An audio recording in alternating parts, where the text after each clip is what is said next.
Born in Tel Aviv in 1949, but shaped partly in the United States, Benjamin Netanyahu grew up steeped in the ideological fervor of revisionist Zionism and the academic elitism of his father, Ben-Zion Netanyahu.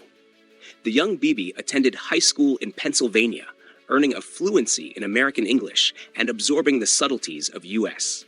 political culture that would later make him a master salesman for Israel's most controversial policies.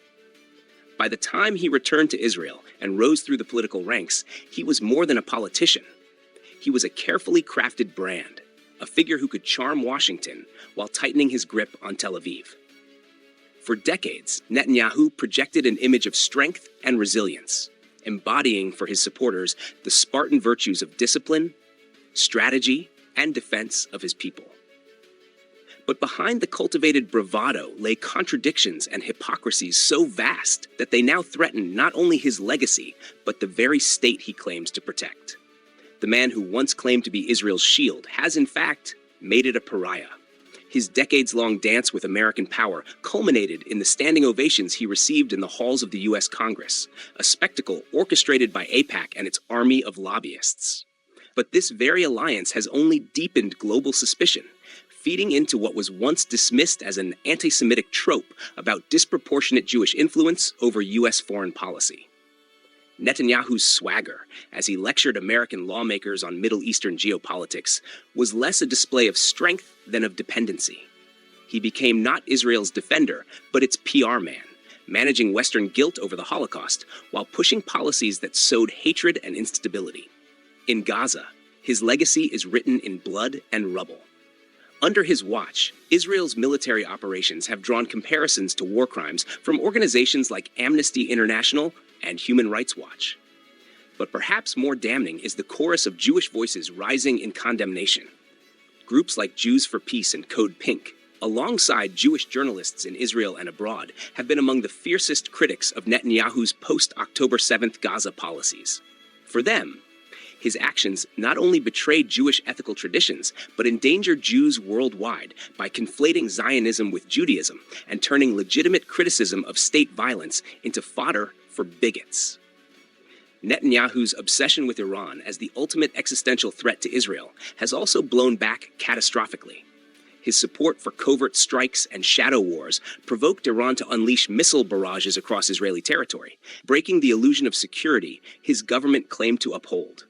At the height of these tensions, as Israeli towns prepared for retaliation, Netanyahu himself reportedly retreated to a Greek island.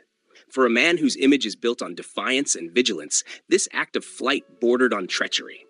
He once bragged that the IDF was the most moral army in the world, but under his leadership, the myth has collapsed. Images of civilian suffering, of journalists killed, of blockades and bombings, have eroded decades of carefully cultivated PR. The phrase "never again" rings hollow in the ears of those who now see Israel not as the scrappy underdog of 1948, but as an occupying force, indifferent to human rights.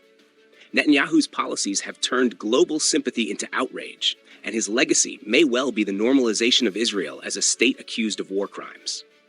For all his strategic cunning, Netanyahu failed the Spartan test. A true Spartan leads not for self-preservation, but for the good of the community.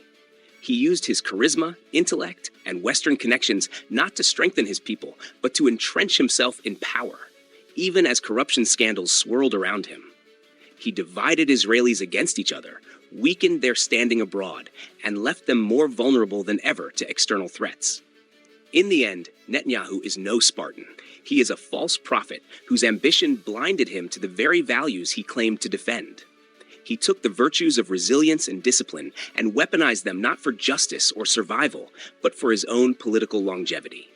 The result is a fractured society, a tarnished nation, and a region teetering on the brink of endless conflict.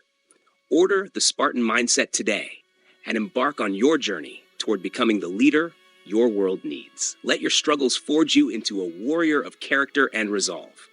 The Spartan Mindset provides a comprehensive and actionable guide to personal development and resilience, available now for just $19.99. Purchase your copy from the links in the description box below and on this channel's homepage, because your future begins with the right mindset. The Spartan Mindset.